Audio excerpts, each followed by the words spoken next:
Welcome students. Last lecture we have discussed about lexical analyzer, that is the phases of compiler, and the yak, what is cross and bootstrapping, all that. Now in today lecture we will discuss about lex, right? So first of all you have to know about what is lex. Lex means lexical analyzer generator, right? Lexical analyzer generator is one of the compiler writing tools. This is also a compiler writing tools that is used to generate a lexical analyzer or scanner from the description of tokens of the programming language to be implemented, and this description is required as regular expression, right? तो lakes आपका basically होता क्या है, जैसे आपका याक था, याक also parser generator tool था, ठीक है ना। इसी तरीके से लेक्स भी आपका एक पार्सर जनरेटर टूल है। एंड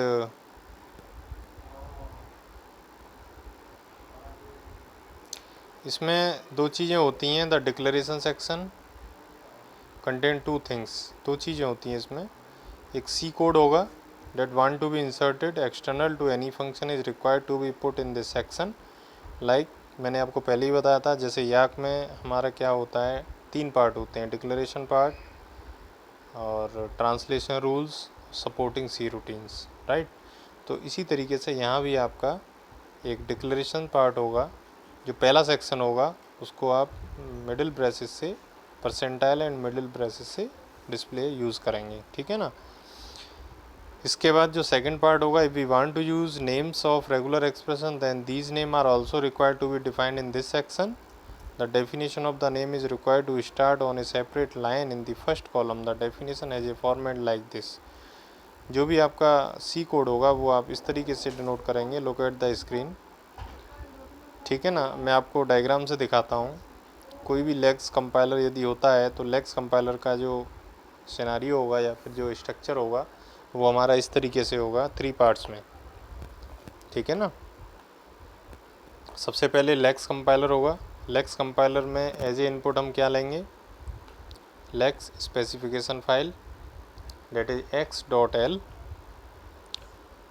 इसका आउटपुट आएगा हमारा lex.yy.c, ठीक है ना, lex.yy.c। एंड lex.yy.c को हम किसी भी सी कंपाइलर के द्वारा पास कराएंगे तो हमारा a.out हमें फंक्शन मिलेगा। अब a.out जो फंक्शन है इसको हमें चेक करना है वेदर इट इज़ करेक्ट और नॉट।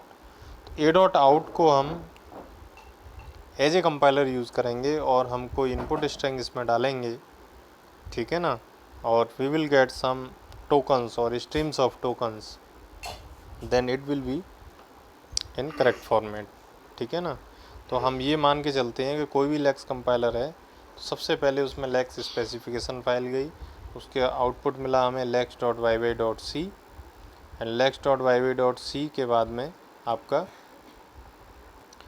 इसको हमने एज ए इनपुट लिया, किसी भी सी कंपाइलर में पास कराया तो मेरे को क्या मिल गया, a.out।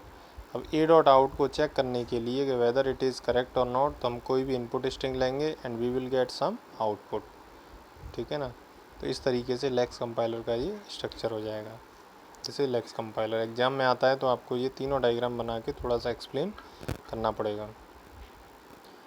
प्रोग्रामिंग के तौर पर देखा जाए तो इसके तीन पार्ट्स हैं, जैसे याक में थे। पहला पार्ट डिक्लेरेशन सेक्शन, दूसरा पार्ट रूल सेक्शन एंड तीसरा ऑक्सिलरी प्रोसीजर सेक्शन, या फिर वहाँ पर सी रूटीन्स होता था, सी फंक्शन होता था, यहाँ पर ऑक्सिलरी प्रोसीजर सेक्शंस, ठीक है ना।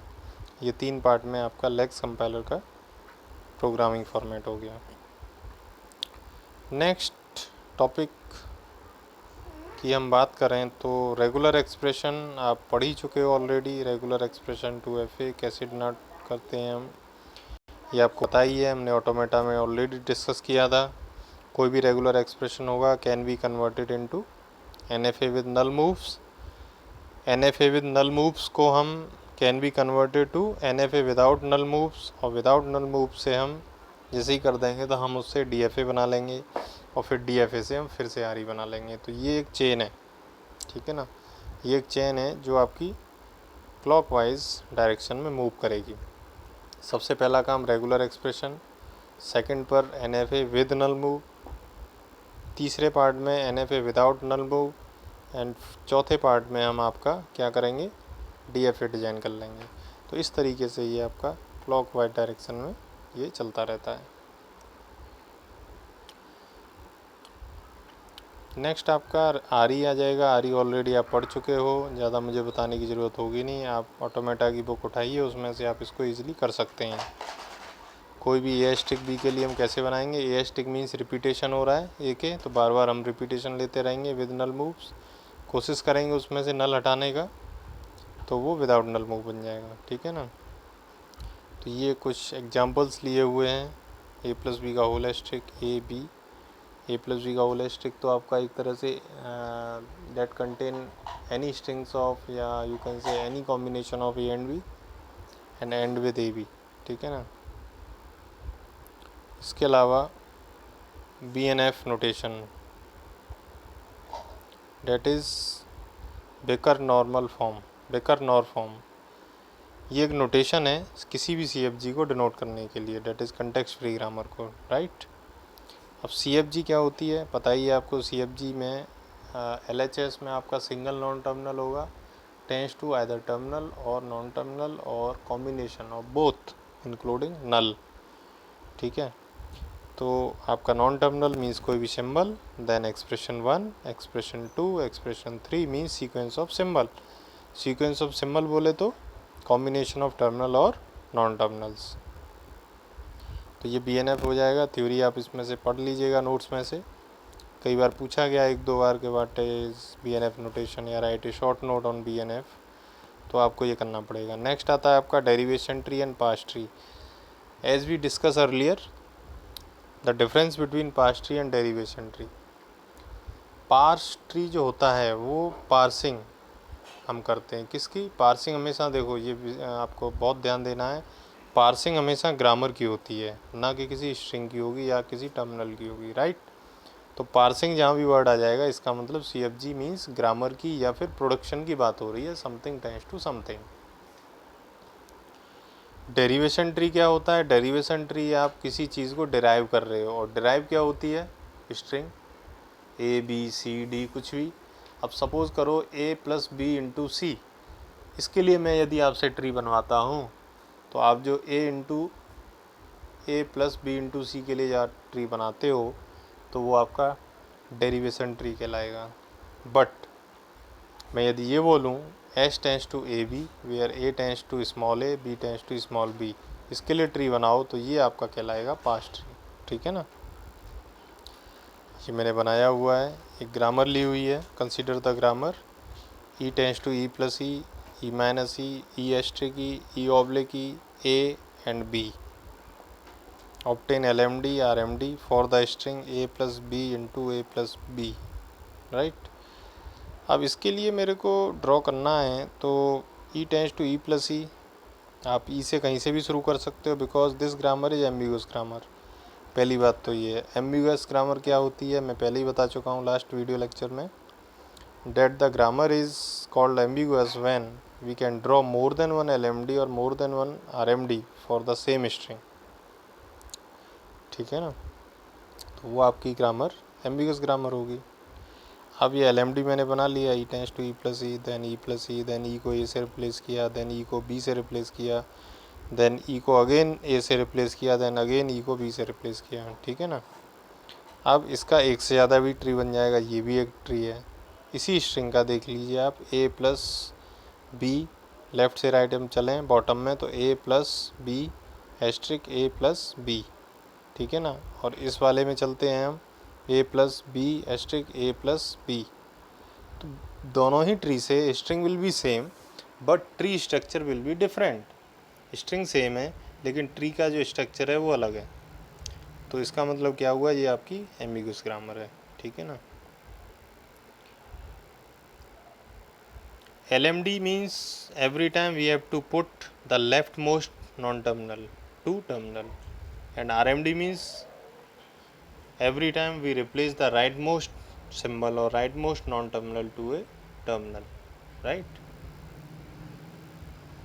सिमिलरली यहाँ पर किया हुआ है, ID asterisk ID plus ID के लिए आपको ट्री बनाना है तो ये बन जाएगा। ये आप स्क्रीन पर देखिए, दोनों ही अलग आपके जो ट्री हैं बट दोनों ही अलग हैं, लेकिन आप इस तरीके से यहाँ से यदि चलते हो, ठीक है ना, यहाँ से यदि आप चलते हो, मूवमेंट ऐसे करके चलाते हो तो आप देखेंगे कि ID asterisk ID plus ID, यहाँ भी ID asterisk ID plus ID, but tree will be different. इस ट्री की खासियत ये है कि ये स्टार्टिंग हो रही है E प्लस E से, और इस ट्री की खासियत है कि E tends to E asterisk E से स्टार्ट हो रहा है, लेकिन फिर भी स्ट्रिंग सेम आ रही है, ठीक है ना। तो ये ग्रामर आपकी एम्बिगुअस ग्रामर होती है, तभी एक इस तरह की सिचुएशन बनती है। इफ़ ग्रामर इज अनएम्बिगुअस, यदि ग्रामर आपकी अनएम्बिगुअस है मीन्स हर प्रोडक्शन आपका अलग है। अनएम्बिगुअस और एम्बिगुअस ग्रामर की जो पहचान है वो मैं आपको बता दे रहा हूँ।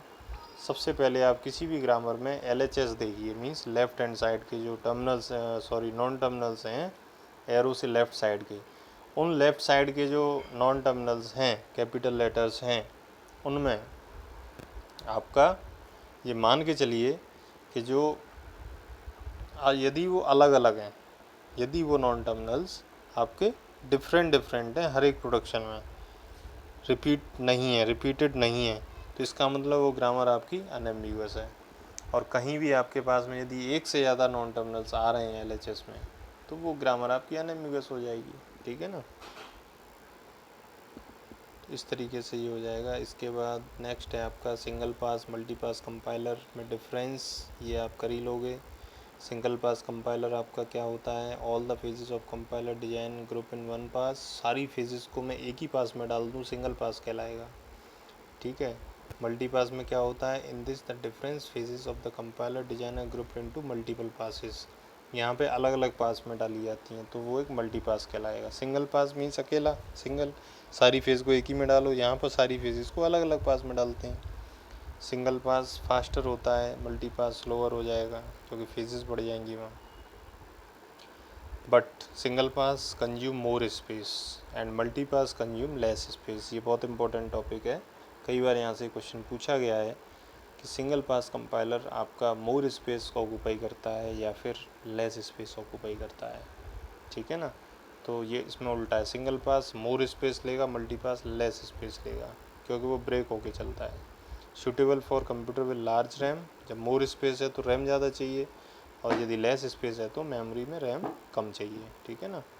तो ये आपका, इसके बाद कंपाइलर कंस्ट्रक्शन टूल्स, ये ऑल्सो इम्पोर्टेंट टॉपिक है, आप इसको बुक से पढ़ सकते हैं। कंपाइलर इंटरप्रेटर में डिफरेंस आपको पता ही है, बहुत इंपॉर्टेंट क्वेश्चन है, एक क्वेश्चन हर हालत में आता ही आता है, what is the difference between compiler and interpreter, ठीक है ना। मैं आपको एक डिफरेंस बता दे रहा हूँ जो सबसे ज़्यादा मोस्ट इम्पोर्टेंट है। कंपाइलर किसी भी प्रोग्राम को रीड करेगा, एरर चेक करेगा या फिर कंपाइल करेगा एक साथ, और एरर मैसेज को इकट्ठा एक बार में दिखा देगा। जैसे आप सी में प्रोग्राम बनाते हो, टर्बो सी के द्वारा उसको कंपाइल करते हो या फिर रन करते हो, तो पूरी एरर की लिस्ट एक साथ दिखाता है कि नहीं दिखाता, लाइन बाई लाइन। जैसे लाइन 21 में दिस एरर, लाइन 32 में दिस एरर, लाइन 11 में दिस एरर, ठीक है। बट इंटरप्रेटर क्या करता है, लाइन बाई लाइन चेक करेगा, और यदि एरर होगी उस लाइन में तो उसको मैसेज को शो करा देगा, स्टॉप हो जाएगा। जब तक आप उस एरर को रिमूव नहीं करोगे तब तक वो आगे नहीं बढ़ेगा। That is the drawback of interpreter, right.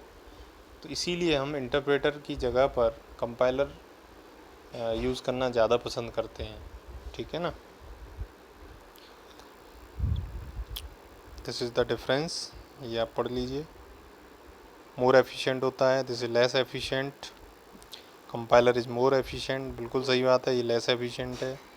Compiler very complex, it is not a very complex, it require more memory for its output, it require less memory. Compiler को ज़्यादा मेमोरी चाहिए क्योंकि वो पूरे प्रोग्राम को लेके चल रहा है, इंटरप्रेटर आपका लाइन बाई लाइन चेक कर रहा है, ठीक है ना। तो सबसे मोस्ट इम्पॉर्टेंट जो डिफरेंस वो यही है कि compiler will take whole program at a time and show the error message, while interpreter takes the whole program line by line and show the error message frequently, ठीक है ना, साथ के साथ वो एरर मैसेज शो करता है, right. तो ये आपका यूनिट फर्स्ट मेरे ख्याल से कवर हो गया है। इसके अलावा जो भी यदि कोई टॉपिक रह गया तो वो हम बाद में डिस्कस करेंगे, राइट। तो आप ये नोट्स से कर लीजिएगा, नोट्स मैंने डाल दिए हैं। वीडियो को लाइक एंड शेयर ज़रूर करिएगा। जो भी स्टूडेंट्स इसमें हैं या नहीं हैं आप उनको भी बताइए कि इस वीडियो को देखें। कोई डाउट है तो आप डिस्कस करिए, ठीक है ना। Thank you.